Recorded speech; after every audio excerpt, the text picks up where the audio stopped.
ನಾವು ಈ ದಿನ ಹಾಗಲಕಾಯಿ ಪಲ್ಯವನ್ನು ಮಾಡೋಣ. ಹಾಗಲಕಾಯಿಯನ್ನು ಸಣ್ಣಗೆ ಹೆಚ್ಚಿಕೊಂಡು ಅದನ್ನು ಉಪ್ಪಲ್ಲಿ ಒಂದೆರಡು ತಾಸು ನೆನೆಯಿಟ್ಟು ಡ್ರೈ ರೋಸ್ಟ್ ಥರ ಒಂಥರ ಫ್ರೈ ಮಾಡ್ಕೊಳ್ಬೇಕು. ಒಂದು ಸ್ವಲ್ಪ ಎಣ್ಣೆ ಹಾಕಿ ಬೆಂಡೆಕಾಯಿ ಹೇಗೆ ಫ್ರೈ ಮಾಡ್ಕೊತೀವಿ ಹಾಗೆ ಫ್ರೈ ಮಾಡಿ ಇಟ್ಕೊಳ್ಬೇಕು. ಪ್ಯಾನ್ಗೆ ಎಣ್ಣೆನ ಹಾಕ್ಕೊಳ್ಬೇಕು. ಸಾಸಿವೆ ಜೀರಿಗೆನ ಹಾಕ್ಕೊಳ್ಬೇಕು. ಸಾಸಿವೆ ಜೀರಿಗೆ ಸಿಗುತ್ತಿವೆ. ಈಗ ಈರುಳ್ಳಿನ ಹಾಕಿ ಫ್ರೈ ಮಾಡ್ಕೊಳ್ತೀನಿ. ರೆಡ್ ಆಗುವವರೆಗೂ ಫ್ರೈ ಮಾಡ್ಕೊಳ್ಬೇಕು. ಸ್ವಲ್ಪ ಅಲ್ಲ ಬೆಳ್ಳುಳ್ಳಿ ಪೇಸ್ಟನ್ನು ಹಾಕ್ಕೊಳ್ಬೇಕು. ಅಲ್ಲ ಬೆಳ್ಳುಳ್ಳಿ ಪೇಸ್ಟ್ ಹಸಿ ವಾಸನೆ ಹೋಗುವವರೆಗೂ ಫ್ರೈ ಮಾಡ್ಕೊಳ್ಬೇಕು.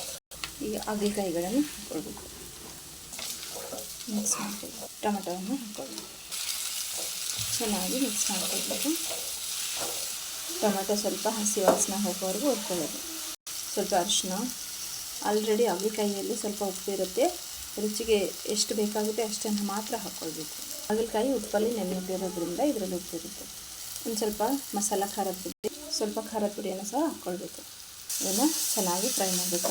ಕ್ಯಾಪ್ ಮುಚ್ಚಿ ಚೆನ್ನಾಗಿ ಫ್ರೈ ಮಾಡಬೇಕು. ಒಂದು 3 ರಿಂದ 4 ನಿಮಿಷ ಕ್ಯಾಪ್ ಮುಚ್ಚಿ ಇಡಬೇಕು. ಹುಣಸೆ ಹಣ್ಣು ಹಿಂಡೋರು ಹುಣಸೆ ಹಣ್ಣು ಹಿಂಡ್ತಾರೆ. ನಾನಿಲ್ಲಿ ಟೊಮೆಟೊ ಹಾಕಿರೋದ್ರಿಂದ ಸ್ವಲ್ಪ ನೀರು ಹಾಕ್ತಾಯಿದ್ದೀನಿ ಅಷ್ಟೇ. ಬೆಲ್ಲ ಅಥವಾ ಸಕ್ಕರೆಯನ್ನು ಕೂಡ ಇದರಲ್ಲಿ ಹಾಕ್ತಾರೆ. ಸ್ವಲ್ಪ ಕಹಿ ಅಂಶ ಹೋಗೋದಕ್ಕೆ. ಆಲ್ರೆಡಿ ಕಹಿ ಅಂಶ ಹೋಗಿರುತ್ತೆ. ಅದರಿಂದ ಸ್ವಲ್ಪ ಸಕ್ಕರೆ ಹಾಕಿದರೆ ಇದರಲ್ಲಿ ಟೇಸ್ಟ್ ಜಾಸ್ತಿ ಬರುತ್ತೆ. ಈಗ ಫ್ರೈ ಆಗಿದೆ. ಇದಕ್ಕೆ ಶೇಂಗಾ ಪುಡಿಯನ್ನು ಹಾಕ್ಕೊಳ್ಬೇಕು. ಹುರಿಗಡಲೆ ಪುಡಿ ಅಥವಾ ಶೇಂಗಾ ಪುಡಿ ಅಂತಾರೆ. ಶೇಂಗಾ ಪುಡಿ ಹಾಕಿ ಚೆನ್ನಾಗಿ ಮಿಕ್ಸ್ ಮಾಡ್ಕೊಳ್ಬೇಕು. ನೋಡಿ ಫ್ರೆಂಡ್ಸ್, ಇದು ಹಾಗಲಕಾಯಿ ಕರಿ ರೆಡಿಯಾಗಿದೆ. ಬಿಸಿ ಬಿಸಿ ರೊಟ್ಟಿ ಚಪಾತಿಗೆ ರೆಡಿ ಇರುತ್ತೆ. ಚೆನ್ನಾಗಿರುತ್ತೆ.